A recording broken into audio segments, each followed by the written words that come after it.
এবার এই গরমের ছুটিতে আমি ঠিক করলাম গ্রামের বাড়ি যাব। অবশ্য 5 বছর আগে আমি গ্রামের বাড়িতে গেছিলাম। যাওয়াটা আমার তৎক্ষণাৎই ছিল। সে 5 বছর আগে ঘটে গেছিল এক ভয়ঙ্কর ঘটনা। সব মিলিয়ে ধরা বাঁধা করে আমি 10 বছর ধরে গ্রামে ভালো মতো যাই না আমার অফিসের কাজের জন্য, যেটা শহরে থেকে আমাকে করতে হয়। আর শহরে থাকতে হয় আমি আমার পরিবারকে নিয়ে, আমার স্ত্রী, এক ছেলে আর এক মেয়ে। আমার বড় ছেলের বয়স 8 বছর আর আমার মেয়ের বয়স 5 বছর। তাই ঠিক করলাম এবার তাদেরকে একটু বোঝানোর জন্য, আমার পিতৃপুরুষে সমস্ত কিছু দেখানোর জন্য তাদেরকে গ্রামের বাড়ি নিয়ে যাব। অবশ্য আমার স্ত্রী এটাতেই সায় দিয়েছে। তাই সবাই মিলে ঠিক করলাম এবছরের ছুটিটা আমি গ্রামে কাটাবো। আমার গ্রামের নাম হচ্ছে ফুলবেড়িয়া গ্রাম, আর স্টেশনের নামও ফুলবেড়িয়া। আমি অনেক দিন আগেই জানিয়ে দিয়েছিলাম এই তারিখে আমি পৌঁছে যাব।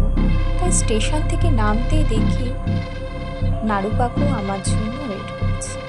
নাড়ু কাকু হলো আমার বাড়ি। অবশ্য পিতৃপুরুষের সময় থেকেই তিনি আমাদের বাড়িতে কাজ করে আসছেন। এর আগে তিনি তার বাবা কাজ করতেন, এখন তিনি। তাই দেখা মাত্র সে সকাল থেকে নাকি বসেছিল। কি নাড়ু কাকু, ভালো আছেন তো? তিনি উত্তরে বললেন, হ্যাঁ ভাইয়া, ভালো আছি। চলুন রাস্তায় যেতে যেতে কথা বলা যাক। সন্ধে নামছে, যেতে তো অনেকটা সময় লাগবে। গ্রামটা আমার সেই আগেকার গ্রামেই রয়ে গেল। শহরে লেশ মাত্র সেই গ্রামে পড়েনি। তাই সেই গ্রামে যেতে যেতেই আমি শুনলাম, এখন গ্রামের পরিস্থিতি কি নাড়ু কাকু? তিনি উত্তরে বললেন, ওই যে ভাইয়া, তুমি 5 বছর আগে যেমনটি দেখে গেছো। শহরের আদব কায়দার কোনো ছোঁয়াই পড়েনি।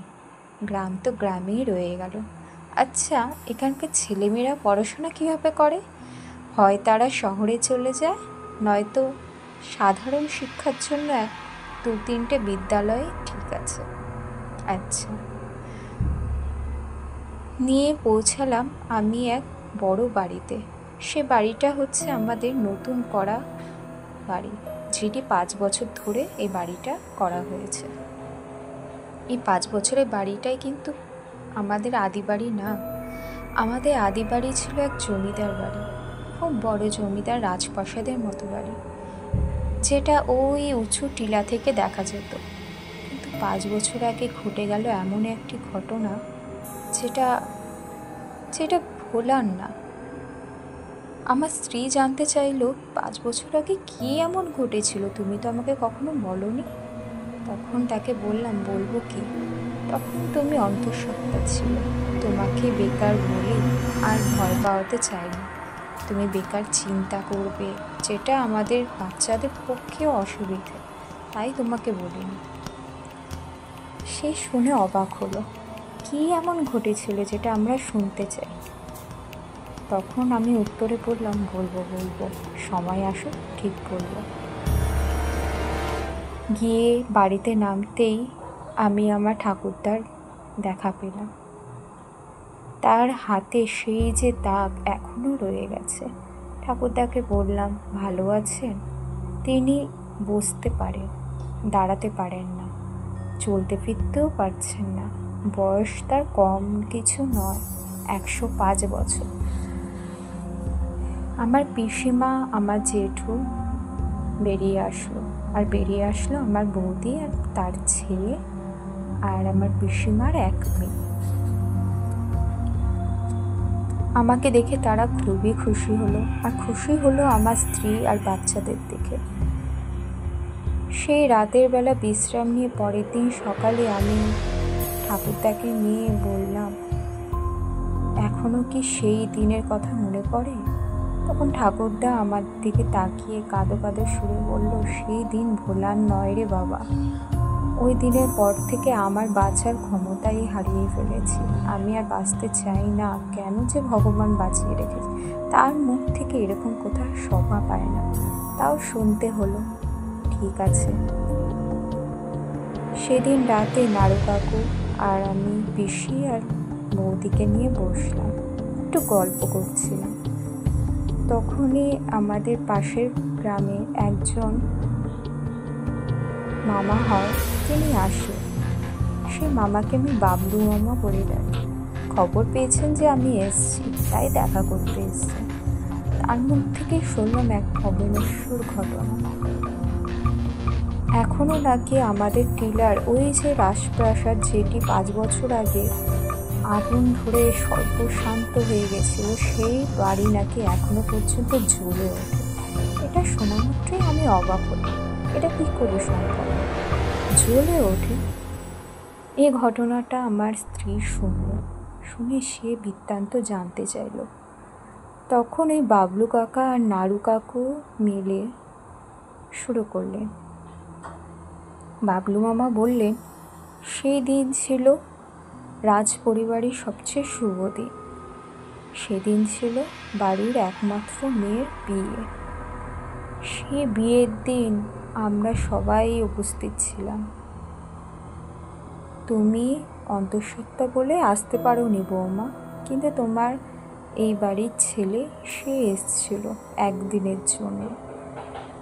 সেই দিনে ঘটল এক মর্মান্তিক ঘটনা। আমরা সবাই কয়েকজন বাড়ির বাইরে ছিলাম। অবশ্য গ্রামের বিয়ে তো কোনো লোকজন দিয়ে হয় না, পরিবারের লোকরাই খাটাখাটনি করে, সমস্ত কিছু তারা দেখে শুনে রাখে। বাজার করা থেকে শুরু করে লোকজনদের আপ্যায়ন, অতিথি আপ্যায়ন, সমস্ত কিছু। আর সেদিনই ঘটল এক বিস্ফোরণ।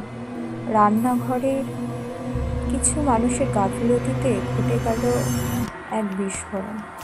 সারা রাজবাড়ি তখন জ্বলে উঠল। আলোয় ঝলমল করবে কি, ঝলমল করলো আগুনে, যেটা আমরা দূর থেকে বুঝতে পারিনি। আমরা যখন ফিরলাম বাজার থেকে, দেখছি টিলার ওপরে যেন এক দাও দাও করছে, মনে হচ্ছে যেন টিলার ওপরে আগ্নেয়গিরি থেকে লাভা বেরোচ্ছে। কি হলো এটা? সর্বশান্ত জ্বলে গেল। শুধু যে বাড়িটাই জ্বললো সেটা না, বাড়ির মধ্যে থাকা আত্মীয় স্বজন, বাড়ির লোক সবাই জ্বলে গেল। আর বেঁচে ফিরলো যারা শুধুমাত্র বাইরে ছিল। মাঝে মধ্যে নাকি এখনো সেই বাড়ি জ্বলে ওঠে। অনেক লোকে নাকি দেখেছে মাঝে মধ্যে এখনো সেই চিৎকার আর সেই বাড়ি জ্বলার দৃশ্য। এটা কি কখনো সম্ভব? কিন্তু বাবলু মামা, নাড়ু কাকু সে একই কথাই বলল, হ্যাঁ ভাইয়া, আমরা দেখেছি সেই বাড়ির জ্বলন্ত দৃশ্য। এখনো নাকি চোখে পড়ে কিছু সাধারণ মানুষের। হতে পারে তাদের চোখের ভুল, এই বলে আমি আর কিছু বললাম না। আমার পিসিমা আর বৌদি বলল, ভাইয়া, কিছু জিনিস আছে যেটা কখনো ভোলার না, কিন্তু এই যে হঠাৎ হঠাৎ করে অবিশ্বাস্য মতো দেখা পাওয়া, সেটাও কিন্তু ভুল কিছু না। এরকম যারা অনেক দিন ধরে দেখেছে যে এরকম নাকি মাঝে মাঝে দেখা যায় ওই টিলায় আগুন জ্বলে ওঠা, তারা পরের দিন গিয়ে টিলার সামনে আশেপাশে ঘুরে এসছে, কিন্তু না, কিছুই নেই। সেই যে ধ্বংসস্তূপ, সেটা ছাড়া আর কিছু নেই। না কোনো মানুষ যে এরকম করতে পারে, আর না কোনো জীব। তাহলে মাঝে মধ্যে কিসের আড়ালে জ্বলে ওঠে? ওখানে তো কেউই থাকে না ওই বাড়িতে। এই কথাটা আমার ঠাকুরদা জানে কিনা আমি জিজ্ঞাসা করলাম। বলছে হ্যাঁ, ঠাকুরদা নাকি জানে। তাই আমি ঠিক করলাম, ঠিক আছে, আজকে দেখি। আজকে রাতে আমি নিচে থেকে বাইরে শুলাম। আমাদের এক খাটিয়া আছে, যেটা গ্রামে ঠান্ডা বাতাসের মাঝে থাকতেও আমার খুব ভালো লাগে, তাই খাটিয়া পেতে শুয়ে পড়লাম। আর দূরের ওই টিলাটা দেখছি, সেখানে বাড়িটাকে দিকে তাকিয়ে আছি। না জানি বাড়িটার মধ্যে কত স্মৃতি আমার জড়ানো ছিল। আর সেই যে ধ্বংসের কথা, সেই দিনের কথা, আমি তো সামনে ছিলাম, আমিও তো দেখেছি। শুধু কপালের জোরে বেঁচে ফিরেছি, এই যা। তাকিয়ে রইলাম এক দৃষ্টে সেই বাড়িটার দিকে, সেই টিলার দিকে, কিন্তু না, সেদিন রাতে কিছু দেখলাম না। পরের দিন সকালে আমি ঠিক করলাম বাবলু মামা, নাড়ু কাকু মিলে আর গ্রামে 2-3 জন সদস্য নিয়ে যাব সে বাড়িটাকে দেখতে। অমনি করে জিদ খাটালো আমার স্ত্রীও নাকি যাবে। অবশ্য শহরের মেয়ে তো একটু ভয় কম, শক্তি মনের অধিকারী, তাই আমি আমার স্ত্রীকে নিয়েও গেলাম। গিয়ে দেখলাম বাড়িটা সেই ঝুল পড়া, কোনো কিছু নেই, এক অবিশ্বাস্য স্তর পড়ে রয়েছে। বাড়িটায় না থাকলে যা হয়, আশেপাশে ঝোপঝাড়ে ভরে গেছে। যা বুঝলাম যে না, এখানে কেউ আসা তো দূরের কথা, রাতে আসতেই ভয় করবে, দিনের বেলায় আসতেই আমার যা গা ছমছম করছিল, তাই আবার চলে গেলাম বাড়িতে। সেদিন রাতেও আমি বাইরে ঘুমালাম, সেই টিলাটার দিকে তাকিয়ে রইলাম। ঘুমে লেশমাত্র আসছিল না, কিন্তু তাও চোখ খুলে দেখার চেষ্টা করছি। সেই টিলাটাই শুধু নজর পড়ে একটু, তারপর ঘুমালাম। সেদিন রাতেও কিছু ঘটল না। তৃতীয় দিন রাতের বেলা হঠাৎ করে দেখছি আমার চোখের মধ্যে একটা আলো ভেসে আসছে। চোখ খুলতে দেখছি সেই টিলাটা দাও দাও করে জ্বলছে। আমি আর কাউকে ডাকার সাহস পেলাম না। এমনভাবে জ্বলছে যেন মনে হচ্ছে টিলার মুখের থেকে লাভা বেরোচ্ছে, যেন মনে হচ্ছে আগ্নেয়গিরি অগ্নুৎপাত হচ্ছে। এটা কিসের আলো, কিসের অগ্নুৎপাত? তাই সেদিন আর কাউকে কিছু বললাম না। আমার চোখের দেখা, আমি যা দেখেছি সেটা আমি আমার মধ্যেই রাখলাম। পরের দিন সকালবেলা এক প্রকার জোরই বলতে পারো, নাড়ু কাকু আর বাবলু মামাকে নিয়ে আর গ্রামে 2-3 জনকে নিয়ে বায়না করলাম যে না, আমি সেই টিলাটা দেখতেই যাব। দেখার উদ্দেশ্যে আবার গেলাম।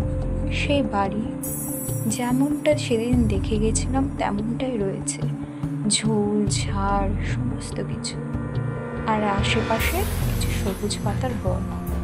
আমি মনে মনে ভাবলাম, যদি কালকে সত্যি এই বাড়িটায় আবারও আগুন লেগে থাকে, তাহলে তো ছাই বা কিছুটাও লেশমাত্র থাকবে না। আছে কোনো উত্তাপ, না আছে কোনো তাপ, না আছে কোনো ছাই বা ভস্ম। তাহলে কালকে রাতে কি দেখলাম আমি? কি দেখলাম যেটা দাও দাও করে জ্বলে উঠল? তাহলে গ্রামের লোক যেটা বলেছে সেই কথাটাই ঠিক, যে মাঝে মধ্যে এখানে অবিনশ্বরের মতো জ্বলে ওঠে সব কিছু। সেই অবিনশ্বর যেখানে শত শত লোক মারা গেছেন, সেই অবিনশ্বর যেখানে তাদের আর্তনাদ, চিৎকার, বলিদান রয়ে গেছে, সেই অবিনশ্বর, সেই ধ্বংসস্তূপ, সেই টিলার বাড়ি থেকে গেল আজীবন। তো বন্ধুরা, গল্পটি কেমন লাগলো কমেন্ট করে জানাও। এরকমই ভয়ঙ্কর আরও ইন্টারেস্টিং ভিডিও পেতে গেলে চ্যানেলটা এখনই সাবস্ক্রাইব করে পাশে থাকো। দেখা হচ্ছে পরের একটি ভিডিও।